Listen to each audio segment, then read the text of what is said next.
अब हम बात करने जा रहे हैं टाइप्स ऑफ सेमीकंडक्टर के। सेमीकंडक्टर के टाइप्स हम देखेंगे। सो types of semiconductor, types of semiconductor. तो इन सेमीकंडक्टर का पहला टाइप होता है जिसे कहते हैं हम इंट्रिंसिक सेमीकंडक्टर। पहला जो टाइप है जिसका नाम है intrinsic semiconductor.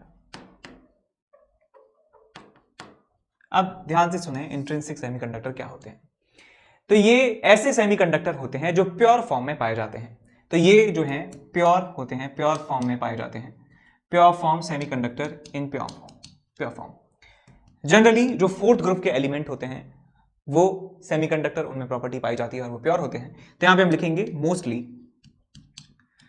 Mostly elements from fourth group. जो आपके पास पीरियोडिक टेबल है, इन पीरियोडिक टेबल उनमें जो पाए जाने वाले जो एलिमेंट्स हैं वो सेमीकंडक्टर की प्रॉपर्टी शो करते हैं। और इसमें यह है कि इंट्रिंसिक जो फॉर्म में जब सेमीकंडक्टर होता है तो वहां पे आपके पास जो कंडक्टिविटी होती है वो बहुत कम होती है। तो यहां पे इंट्रिंसिक सेमीकंडक्टर के बारे में लिखेंगे कि इनकी जो कंडक्टिविटी होती है वो लो होती है, कंडक्टिविटी। एग्जाम्पल मैं आपके बताऊंगा आपको। तो फोर्थ ग्रुप के कुछ एलिमेंट्स के बारे में बताऊंगा आपको मैं, कि जैसे सिलिकॉन है। सिलिकॉन के लिए जो आपके पास फॉरबिडन एनर्जी गैप होता है, दैट इज डेल्टा Eg, उसकी वैल्यू होती है 1.14 इलेक्ट्रॉन वोल्ट। जो मैंने बताया भी था आपको कि सेमीकंडक्टर के अंदर 2 इलेक्ट्रॉन वोल्ट से कम जो है फॉरबिडन एनर्जी गैप होता है। ये फॉरबिडन एनर्जी गैप का मतलब आपको पता ही होगा कि ये आपके पास मिनिमम अमाउंट ऑफ एनर्जी है जो वैलेंस शेल के इलेक्ट्रॉन को चाहिए जिससे वो कंडक्शन बैंड में पहुंच जाए। तो और दूसरा एग्जांपल है फॉर जर्मेनियम। ये वैल्यू आप याद रखें तो बेहतर होगा। डेल्टा Eg की जो वैल्यू होती है वो 0.7 इलेक्ट्रॉन वोल्ट के बराबर होती है। 1.14 इलेक्ट्रॉन वोल्ट फॉर सिलिकॉन, और जर्मेनियम के लिए वैल्यू होती है 0.7 इलेक्ट्रॉन वोल्ट के बराबर होती है। तो मैं एक सिलिकॉन का एग्जांपल ले रहा हूं यहाँ पे। सिलिकॉन जो आपके पास एलिमेंट है उसका इलेक्ट्रॉनिक कॉन्फ़िगरेशन आप यहाँ पे लिख सकते हैं। सिलिकॉन जो है वो होता है 1s2 2s2 2p6 3s2 2 4 10 12 and 3p2। तो यहां पे आप देखें कि इसके वैलेंस शेल में 4 इलेक्ट्रॉन हैं। वैलेंस शेल में इलेक्ट्रॉन की बात करें तो यहां पे लिखेंगे 4 इलेक्ट्रॉन इन वैलेंस शेल। लेकिन जब हम बात करेंगे सॉलिड्स की तो इसका मतलब ढेर सारे सिलिकॉन एटम्स वहां पे प्रेजेंट होंगे और सिलिकॉन के बीच में कोवैलेंट बॉन्ड होता है। सिलिकॉन सॉलिड की बात करें, सिलिकॉन सॉलिड, इसका मतलब सिलिकॉन कोवैलेंट बॉन्ड से बंधे होते हैं। हर एक के वैलेंस शेल में 4 इलेक्ट्रॉन हैं। चारों इलेक्ट्रॉन बॉन्ड बनाने के लिए आतुर हैं कि कोई भी आइए हमारा ऑक्टेट पूरा कर दीजिए, अपना भी कर लीजिए और बॉन्ड बना लीजिए। तो यहाँ पे ये जो है मिलके बॉन्ड बना लेते हैं, ये और ये मिलके बॉन्ड बना लेते हैं, ये और ये एक बॉन्ड बना लेते हैं, ये और ये एक बॉन्ड बना लेते हैं, ये इस तरीके से जो है कोवैलेंट बॉन्ड्स वहां पर बने होते हैं सिलिकॉन और सिलिकॉन के बीच में। इस तरीके से कोवैलेंट बॉन्ड बने होते हैं, कोवैलेंट बॉन्ड्स बने होते हैं। अब हम आपको समझाएंगे इससे आगे कि कैसे एक प्योर सेमीकंडक्टर में, जिसमें सारे ही एक ही तरीके के एलिमेंट्स लगे हैं, उनमें कैसे इलेक्ट्रॉन्स का फ्लो होता है। तो आगे देखिए कि इलेक्ट्रॉन्स का फ्लो कैसा होता है इंट्रिंसिक सेमीकंडक्टर में। तो यहां पे लिखेंगे current flow in intrinsic semiconductor. तो यहां पे मैं एग्जांपल ले रहा हूं सिलिकॉन का। Silicon, oops, not that much, silicon, ठीक है, इसको हटा के नीचे ही रख दो। सिलिकॉन 1 2 3 4 5।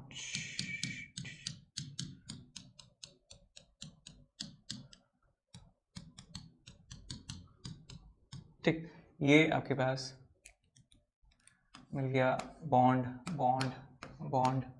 और ये बॉन्ड बन गए सर। ये कोवैलेंट बॉन्ड आप यहाँ पे देख सकते हैं। कोवैलेंट बॉन्ड यहाँ पे बने हुए हैं, लाइक दिस, ऐसे ही यहाँ पे कोवैलेंट बॉन्ड बने हुए हैं। अब मैंने यहाँ पे बना दिया एक कंडक्शन बैंड बना दिया। अब वैसे कंडक्शन बैंड यहाँ पे नहीं होगा, ऐसा नहीं होगा कि यहाँ पे इतने सारे मॉलिक्यूल हैं, यहाँ अलग से ऊपर पट्टी है, एक कंडक्शन बैंड है। लेकिन मैंने आपको समझाने के लिए ये डायग्राम बनाया है कि यहां पे सॉलिड है और यहां पे कंडक्शन बैंड है, यहां पे उड़ते हुए इलेक्ट्रॉन्स मैं आपको दिखाऊंगा। तो जब भी हम रूम टेम्परेचर की बात करते हैं, रूम टेम्परेचर पर, तो रूम टेम्परेचर पर क्या होता है कि थर्मल एजिटेशन की वजह से जो इलेक्ट्रॉन्स होते हैं वो इलेक्ट्रॉन्स अपनी जगह छोड़कर क्या होते हैं, कंडक्शन बैंड में पहुंच जाते हैं यदि थर्मल एजिटेशन की वजह से एनर्जी डेल्टा Eg से ज्यादा है। यदि थर्मल एजिटेशन की वजह से जो एनर्जी है, मान लीजिए 3/2 kT की बात करूं, ये एनर्जी यदि ज्यादा हो गई डेल्टा Eg से, तो क्या होता है, एक इलेक्ट्रॉन यहां से छोड़कर, अपनी जगह को छोड़कर पहुंच जाता है कंडक्शन बैंड में। तो मैंने मान लिया कि ये जो इलेक्ट्रॉन है यहां से छोड़ के चला गया है यहां। अब होगा क्या कि ये जो बॉन्ड है ये टूट जाएगा। ये जो इनके बीच में संधि थी, ये जो इनके बीच में बॉन्ड था, वो क्या होगा, टूट जाएगा। यहां एक वैकेंसी क्रिएट हो चुकी है और यहां पे एक इलेक्ट्रॉन आ चुका है। वैकेंसी क्रिएट हो चुकी है, इलेक्ट्रॉन आ चुका है। अब जैसे ही यहां पे वैकेंसी क्रिएट होती है, इनके जो इलेक्ट्रॉन्स हैं वो यहां पे जो है शिफ्ट होना स्टार्ट हो जाते हैं। तो इलेक्ट्रॉन एक यहां पे पहुंच चुका है कंडक्शन बैंड में, यहां पे एक वैकेंसी क्रिएट हो चुकी है, यहां पे लिख देता हूं मैं, वैकेंसी इज क्रिएटेड। और इस वैकेंसी को भरने के लिए आसपास के जो इलेक्ट्रॉन्स हैं वो आतुर रहते हैं कि हम यहीं पे आ जाएं। इतना दूर कौन जाएगा कंडक्शन बैंड में, ज्यादा एनर्जी लग रही है कंडक्शन बैंड जाने में, यहां इस होल में जाने में बहुत ही कम एनर्जी का इस्तेमाल हमें करना पड़ रहा है। तो इलेक्ट्रॉन्स यहां के जो हैं वो टूट के, नेबर जो इलेक्ट्रॉन्स होते हैं वो इस वैकेंसी को फिल करने की कोशिश करते हैं और वैकेंसी को फिल करने की कोशिश में अपना खुद का बॉन्ड तोड़ देते हैं, खुद का घर बर्बाद कर देते हैं और दूसरे का घर बना देते हैं। तो ये जो इलेक्ट्रॉन है यहां से कूदते हैं यहां, और यहां पे एक वैकेंसी क्रिएट हो जाती है, यहां पे वैकेंसी फुलफिल हो जाती है। फिर इस वैकेंसी को फुलफिल करने के लिए और नेबरिंग जो इलेक्ट्रॉन्स हैं यहां आते हैं, अपना बॉन्ड तोड़ के यहां का बॉन्ड बना देते हैं, और इस तरीके से इलेक्ट्रॉन्स का फ्लो जो है वो यहां पर बना रहता है। इलेक्ट्रॉन्स का फ्लो यहां बना रहता है। कंडक्शन बैंड में भी इलेक्ट्रॉन पहुंचते हैं लेकिन उनकी संख्या बहुत कम होती है। तो यहां पे हम लिखने वाले हैं, due to thermal agitation 25 degree Celsius temperature की बात कर रहे हैं, some electrons from valence band, और इनकी संख्या भी मैं आपको बता देता हूं, 1 आउट ऑफ 10⁸। इतने कम जो है इलेक्ट्रॉन्स टूटते हैं यहां से यहां तक। 1 आउट ऑफ 10⁸ यदि सिलिकॉन आपके पास 10⁸ यदि इलेक्ट्रॉन्स हैं टोटल, तो उसमें से एक इलेक्ट्रॉन टूट के कंडक्शन बैंड में जाता है। 1 out of 10⁸ excites up to conduction band and a vacancy is created and to fill that vacancy electron in valence band, या कह सकते हैं electron from neighborhood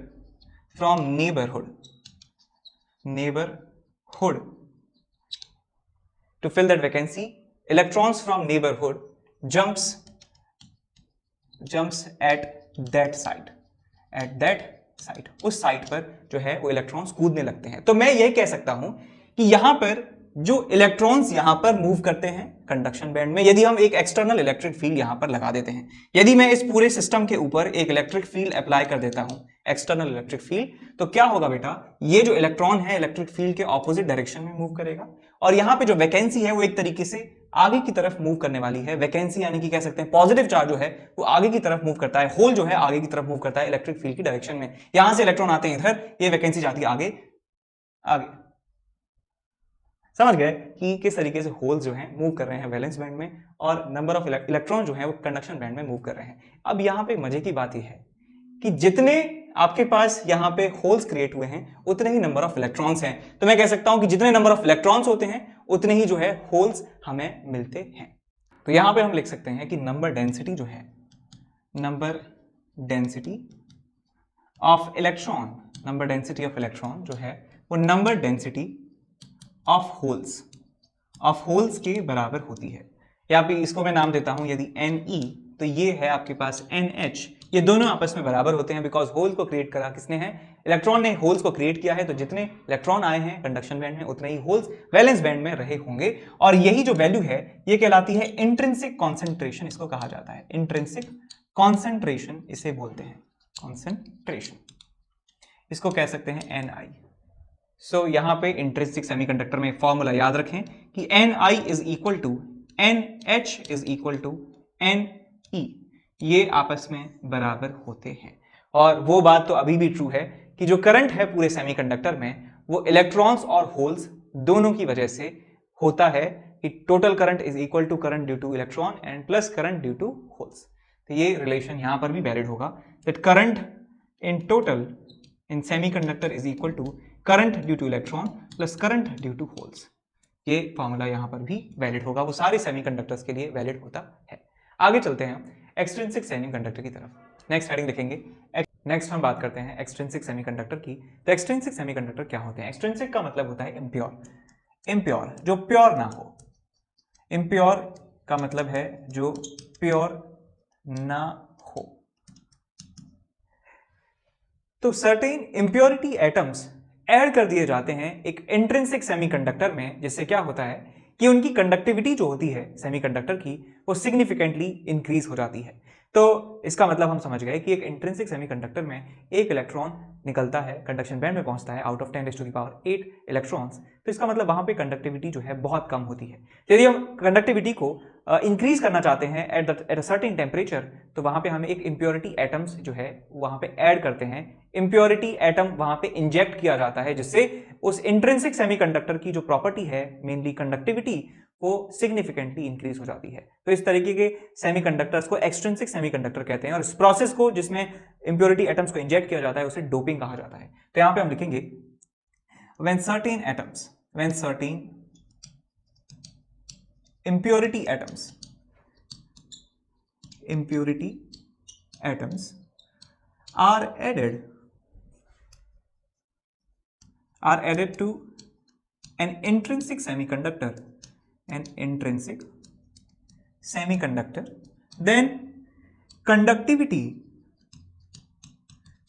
conductivity of intrinsic semiconductor increases significantly जो है वो इंक्रीज हो जाती है आपकी क्या कंडक्टिविटी। तो दिस प्रोसेस ऑफ इंक्लूडिंग या adding impurity is called doping, and the finished product we get is called extrinsic semiconductor, उसको कहा जाता है एक्सट्रिंसिक सेमीकंडक्टर। अब एक्सट्रिंसिक सेमीकंडक्टर भी दो तरीके के होते हैं। तो एक्सट्रिंसिक सेमीकंडक्टर के प्रकार हम देखेंगे। यहां लिखेंगे हम heading types of extrinsic semiconductor.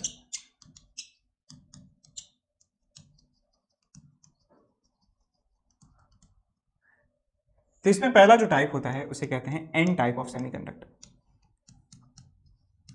N type semiconductor या N types of extrinsic semiconductor. तो ये एक ऐसे सेमीकंडक्टर होते हैं जिनमें एक पेंटावैलेंट एटम की इंप्योरिटीज ऐड की जाती हैं। These are the semiconductors in which pentavalent impurity atoms are added। तो और मैं एक बात और आपको बताना चाहता हूं कि जो इम्प्योरिटी का कॉन्सेंट्रेशन होता है, तो यहां पे हम लिखते हैं इम्प्योरिटी कॉन्सेंट्रेशन जो होता है वो होता है 1 आउट ऑफ 10⁴ के आसपास, जो है अप्रोक्सीमेटली 1 आउट ऑफ 10⁴ एटम्स में जो है हम डालते हैं क्या इम्प्योरिटीज एटम ऐड करते हैं। मान लीजिए आपके पास, मैं बात करूं सिलिका का, आपके पास सॉलिड है, सिलिकॉन का सॉलिड है, सिलिकॉन SI एटम्स लगे हुए हैं। तो 10⁴ का मतलब हो गया 10,000 सिलिकॉन एटम पर एक आपके पास पेंटावेलेंट इंप्योरिटीज वहां पर जाने वाली है। तो हम करते क्या हैं कि आपके पास एक इंट्रिंसिक सेमीकंडक्टर होता है और उस इंट्रिंसिक सेमीकंडक्टर में हम इंप्योरिटी ऐड करते हैं। इंप्योरिटी ऐड करते हैं तो क्या होता है कि बहुत सारे जो सिलिकॉन के एटम्स लगे हैं उन सिलिकॉन एटम को रिप्लेस कर देता है हमारा पेंटावेलेंट एटम। तो मैं एग्जांपल यहां पे देता हूं, पेंटावेलेंट एटम का एग्जांपल है फास्फोरस। फास्फोरस जो है वो पेंटावेलेंट आपके पास एटम है। और जब हम एक इंट्रिंसिक सेमीकंडक्टर में, मान लीजिए आपके पास एक इंट्रिंसिक सेमीकंडक्टर है, सिलिकॉन सिलिकॉन सिलिकॉन लगे हुए हैं like this, silicon silicon silicon silicon silicon silicon silicon. अब हम जैसे ही उस इंप्योरिटी को ऐड करते हैं तो क्या होता है कि एक सिलिकॉन जो है वो हट जाता है और वहां पर आ जाता है फास्फोरस, वहां पर आ जाता है फास्फोरस। फास्फोरस का आपको मैं बताऊं इलेक्ट्रॉनिक कन्फिग्रेशन, इसका एटॉमिक नंबर होता है 15, इसका इलेक्ट्रॉनिक कन्फिग्रेशन यदि लिखें तो 1s2 2s2 2p6 3s2, 2 4 6 10 12 and 3 2s 2p 3p 3p3। ये आपके पास इलेक्ट्रॉनिक कन्फिग्रेशन है। इसके वैलेंस शेल में यदि आप देखें तो 5 इलेक्ट्रॉन्स हैं वैलेंस शेल में। वैलेंस शेल में आपके 5 इलेक्ट्रॉन्स हैं, यानी कि ये 5 इलेक्ट्रॉन तैयार है देने को, तब जाके इसका ऑक्टेट पूरा होगा। 5 इलेक्ट्रॉन्स हैं। लेकिन इसके जो पड़ोसी हैं, इसके पड़ोसी जो सिलिकॉन हैं, वो बेचारे 4 ही इनके वैलेंस शेल में इलेक्ट्रॉन्स हैं। तो इनके वैलेंस शेल में 4 इलेक्ट्रॉन्स हैं, वैलेंस शेल में 4 इलेक्ट्रॉन्स हैं, यानी 4 इलेक्ट्रॉन्स देकर ये बॉन्ड बना सकते हैं, अपना ऑक्टेट कंप्लीट कर सकते हैं। लेकिन फास्फोरस के पास जो क्या है 5 इलेक्ट्रॉन्स हैं। ओहो हो, तो क्या होगा सर? देखते जाइए देखते जाइए देखते जाइए देखते जाइए देखते जाइए। अब क्या है, ये फास्फोरस के इलेक्ट्रॉन से ये कोवेलेंट बॉन्ड बना लेते हैं इस तरीके से। ये बॉन्ड यहां पे बन चुके हैं, बॉन्ड यहां पे बन चुके हैं, बॉन्ड यहां पे बन चुके हैं, बॉन्ड यहां पे बन चुके हैं, like this like this like this. तो सबके ऑक्टेट जो है कंप्लीट हो गए हैं, लेकिन बेचारा बचा कौन है? बेचारा बचा कौन है? बेचारा बचा है फास्फोरस का 5वां इलेक्ट्रॉन। फास्फोरस का 5वां इलेक्ट्रॉन कह रहा है कि मुझसे कोई बॉन्ड ही नहीं बनाना चाहता, मैं इस दुनिया में अकेला हूं। अब यहां पे जब हम बात करें रूम टेम्परेचर की, at room temperature at 25 degree Celsius यदि हम बात करें तो सिलिकॉन का हमको पता है कि जो फॉरबिडन एनर्जी गैप होता है, यदि हम बात करें कि इसको हटा दीजिए 25 को, डेल्टा ईजी फॉर सिलिकॉन की बात करें तो कितना होता है 1.14 इलेक्ट्रॉन वोल्ट। लेकिन हम यही वैल्यू बात करें फास्फोरस के इलेक्ट्रॉन की, डेल्टा ईजी जो है, डेल्टा ईजी फॉर फास्फोरस, वो पता है कितना होता है 0.05 इलेक्ट्रॉन वोल्ट। 0.05 इलेक्ट्रॉन वोल्ट, यानी कि सिलिकॉन के इलेक्ट्रॉन को कंडक्शन बैंड में पहुंचाने के लिए 1.14 इलेक्ट्रॉन वोल्ट का इस्तेमाल करना पड़ता है। लेकिन फास्फोरस के 5वें इलेक्ट्रॉन को कंडक्शन बैंड में पहुंचाने के लिए सिर्फ और सिर्फ 0.05 इलेक्ट्रॉन वोल्ट का इस्तेमाल आपको करना पड़ेगा, यदि ये कंडक्शन बैंड है। और मैं बात कर रहा हूं रूम टेम्परेचर की, तो ये जितने भी फास्फोरस एटम्स हमने डोप किए हैं, जितने भी फास्फोरस एटम्स हमने डोप किए हैं, वहां के इलेक्ट्रॉन्स जो हैं यहां छोड़कर कहां पहुंच जाते हैं? कंडक्शन बैंड में पहुंच जाते हैं। ये यहां से छोड़कर यहां पहुंच जाएगा और कोई पॉजिटिव चार्ज भी क्रिएट नहीं होता है, बिकॉज कोई बॉन्ड यहां पे टूटा ही नहीं है, तो कोई भी आपको पॉजिटिव चार्ज यहां पे नहीं मिलता है, कोई भी वैकेंसी यहां पे क्रिएट नहीं होती है। तो मान लीजिए आपके पास ढेर सारे आपके पास फास्फोरस एटम्स हैं, तो उन सारे फास्फोरस के जो इलेक्ट्रॉन्स हैं वो पहुंचने लग जाते हैं इस कंडक्शन बैंड में, तो यहां पे इलेक्ट्रॉन्स ढेर सारे हो जाते हैं। यहां पे होल्स उतने हुए ही नहीं, होल्स है ही नहीं। अब हो सकता है कुछ सिलिकॉन के बॉन्ड भी टूटे हों, लेकिन उनकी संख्या बहुत बहुत कम होने वाली है, बिकॉज देख सकते हैं यहाँ पे एनर्जी जो गैप है वो बहुत ज्यादा है। कि फास्फोरस के इलेक्ट्रॉन को पहुंचाना बहुत आसान है, लेकिन सिलिकॉन के इलेक्ट्रॉन को पहुंचाना कंडक्शन बैंड में काफी मुश्किल है। तो कंडक्शन बैंड में फास्फोरस के इलेक्ट्रॉन्स की बहुत ज्यादती हो जाती है, बहुत ज्यादा संख्या में पहुंच जाते हैं कंपेयर टू सिलिकॉन इलेक्ट्रॉन। लेकिन इलेक्ट्रॉन तो इलेक्ट्रॉन है, इलेक्ट्रॉन तो इलेक्ट्रॉन है। तो यहाँ पे हम लिखते हैं कि इस तरह के सॉलिड में एट रूम टेम्परेचर जो नंबर ऑफ इलेक्ट्रॉन्स होते हैं वो बहुत बहुत ज्यादा होते हैं नंबर ऑफ होल से, बिकॉज होल्स जब जनरेट होंगे जब सिलिकॉन का बॉन्ड टूटेगा। लेकिन सिलिकॉन के बॉन्ड टूटने की जरूरत ही नहीं है, यहां पे उसका रिप्लेसमेंट आ चुका है फास्फोरस का 5वां इलेक्ट्रॉन। तो यहां पे हम लिखेंगे as forbidden energy gap, as forbidden energy gap for phosphorus is very less, is very less than silicon, so number of electrons in conduction band becomes very high। तो नंबर डेंसिटी की बात करूं of electrons, वो बहुत ज्यादा हो जाती है नंबर डेंसिटी ऑफ होल से। नंबर डेंसिटी ऑफ होल से बहुत बहुत ज्यादा हो जाती है। ये किसकी कहानी है? ये एन टाइप सेमीकंडक्टर की कहानी है। ये सारी बातें एन टाइप ऑफ सेमीकंडक्टर के लिए हम लिख रहे हैं। और रिलेशन क्या होता है? रिलेशन ये होता है कि एन इंटू ई, एन इंटू एच, ये होता है आपके पास एन स्क्वायर के बराबर। ये आपके पास जो एक्सट्रिंसिक सेमीकंडक्टर है उसकी नंबर डेंसिटी का स्क्वायर जो होता है, या कहें एक्सट्रिंसिक कॉन्सेंट्रेशन कहें, तो एन स्क्वायर की value N E into N H के बराबर होती है। ये फॉर्मूला भी आप यहाँ पे याद रखें। एन ई की वैल्यू बहुत बहुत ज्यादा है, एन एच की वैल्यू बहुत कम है, दोनों का जो प्रोडक्ट है वो एन स्क्वायर के बराबर होता है। ये एन स्क्वायर क्या है? एक्सट्रिंसिक सेमीकंडक्टर, एक्सट्रिंसिक कॉन्सेंट्रेशन कहते हैं इसको, कॉन्सेंट्रेशन। तो ये बात समझ में आई आपको कि नंबर ऑफ इलेक्ट्रॉन्स क्यों ज्यादा हैं होल से। ठीक है, आगे इसके बाद चलते हैं। नेक्स्ट हमारे पास आता है पी टाइप ऑफ सेमीकंडक्टर।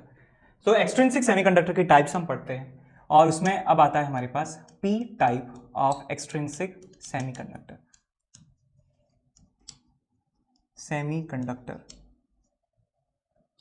तो ये ऐसे एक्सट्रिंसिक सेमीकंडक्टर होते हैं जिनमें ट्राइवेलेंट इंप्योरिटी एटम्स ऐड किए जाते हैं। तो यहां पे हम लिखते हैं trivalent impurity atoms are added। तो ट्राइवेलेंट का एग्जांपल है एल्यूमिनियम यहां पे ऐड कर दिया जाता है। अब यहां पे समझे कि क्या चल रहा है। अब एक चीज और यहां पे कि जो कॉन्सेंट्रेशन होती है डोपिंग की वो ऑलमोस्ट सिमिलर होती है, 1/10⁴ ये डोपिंग कॉन्सेंट्रेशन रखी जाती है। ये क्या है? डोपिंग कॉन्सेंट्रेशन है। अब समझते हैं कि कैसे करंट फ्लो होता है और क्या क्या इसमें मैकेनिज्म इन्वॉल्व होती है। तो मैंने मान लिया कि आपके पास एक इंट्रिंसिक सेमीकंडक्टर है, silicon silicon silicon silicon silicon silicon silicon silicon silicon silicon silicon silicon 2 3 4 1 2 3 4 1 2 3 4 1 2 3 4 2 3 4 2 3 4 1 2 3 4 1 2 3 4। अच्छा, अब यहां पे हम ले आते हैं एल्यूमिनियम को। एल्यूमिनियम का इलेक्ट्रॉनिक कॉन्फ़िगरेशन की बात करें, 1s2 2s2 2p6 3s2 और 3p1। यहां पे यदि देखा जाए कि इसके वैलेंस शेल में कितने इलेक्ट्रॉन्स हैं? 3 इलेक्ट्रॉन हैं, 3 इलेक्ट्रॉन हैं। अच्छा, तो जब हम एक इंट्रिंसिक सेमीकंडक्टर यानी कि प्योर सिलिकॉन सॉलिड में हम इंजेक्ट कर देते हैं एल्यूमिनियम को, तो कुछ एल्यूमिनियम कितने कितने कितने 1/10⁴ सिलिकॉन को रिप्लेस कर देते हैं। यदि 10,000 सिलिकॉन के एटम हैं तो उनमें एक सिलिकॉन को रिप्लेस कर देता है हमारा एल्यूमिनियम। तो एक सिलिकॉन को मैंने हटा के मान लिया कि यहां पे एल्यूमिनियम आ गया है और एल्यूमिनियम के जो वैलेंस शेल है वहां पे सिर्फ 3 ही इलेक्ट्रॉन्स हैं। ओहो, इस नेबरहुड में रहने के लिए तो 4 तो मिनिमम चाहिए थे। पिछली बार हमने देखा जो एन टाइप सेमीकंडक्टर था उसके पास 5 इलेक्ट्रॉन्स थे, इलेक्ट्रॉन्स बहुत ज्यादा थे। यहां पर इलेक्ट्रॉनों की कमी आ चुकी है। तो ये जो है सिलिकॉन जो है यहाँ पे इन्होंने बॉन्ड बना लेते हैं। जो इलेक्ट्रॉन्स इनके पास है लाइक दिस यहाँ पे लाइक दिस और यहाँ पे लाइक दिस, ये आपस में बॉन्ड बना लिया इन्होंने। ये रहे बॉन्ड, ये रहे बॉन्ड, यहाँ है बॉन्ड। यहाँ पे कुछ नहीं है तो यहाँ पे मैंने एक वैकेंसी बना दी है। यहाँ पे हमने क्या बना दिया है? एक वैकेंसी बना दी है और ये इस तरीके से कनेक्टेड है लाइक दिस। ये फूल से बस वैसे डिजाइन के लिए बनाए हैं, ठीक है।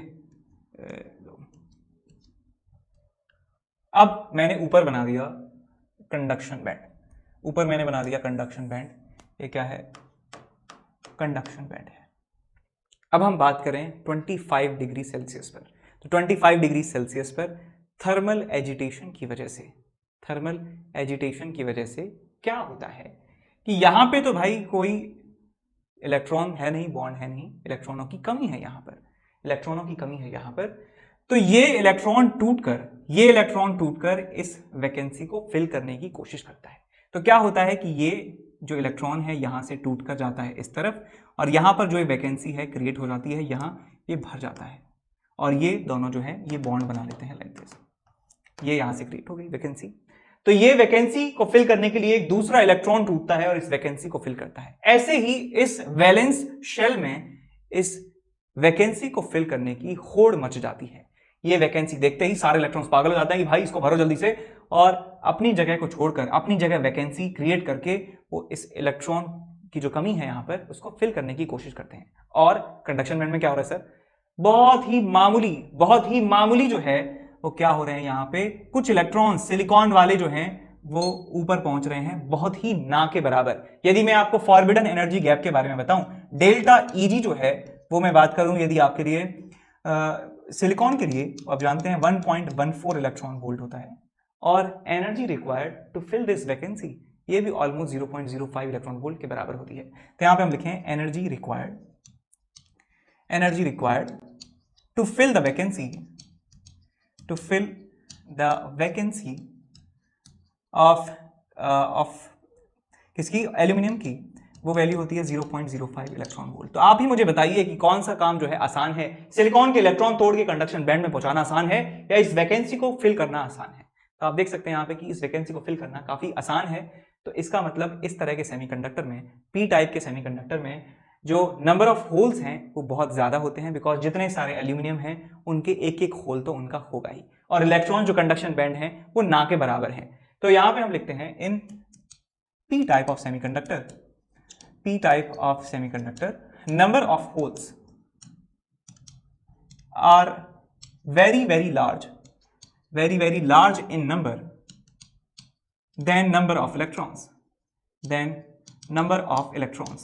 तो यहां पे नंबर ऑफ होल्स जो हैं वो बहुत ज्यादा हैं नंबर ऑफ इलेक्ट्रॉन से, और उनके बीच में रिलेशन अभी भी वही है, Ne into NH is equal to n square. Extrinsic concentration के स्क्वायर के बराबर है इन दोनों का प्रोडक्ट।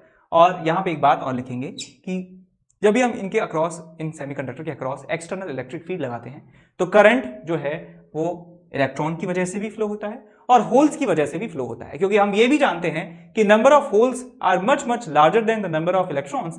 तो करंट का जो कंट्रीब्यूशन है वो होल्स की वजह से बहुत ज्यादा होगा और इलेक्ट्रॉन की वजह से करंट का कंट्रीब्यूशन काफी कम होने वाला है। तो हम इनका नाम भी चेंज कर देते हैं, इनको एक टाइटल दे देते हैं। तो होल्स जो होते हैं, holes are called majority charge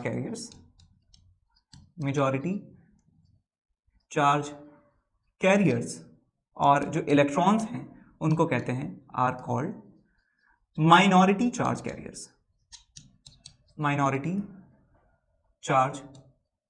carriers. और इससे पहले टाइप का जो हमने पढ़ा था एन टाइप सेमीकंडक्टर, उसमें ये बातें जो थी वो उल्टी थी। वहां पर इलेक्ट्रॉन्स बहुत ज्यादा थे तो इलेक्ट्रॉन मेजॉरिटी चार्ज कैरियर था, और वहां पे होल्स कम थे तो होल्स माइनॉरिटी चार्ज कैरियर थे। यहां पे उल्टा है, यहां पे होल्स मेजॉरिटी चार्ज कैरियर हैं और इलेक्ट्रॉन माइनॉरिटी चार्ज कैरियर्स हैं। ठीक, आगे चलते हैं।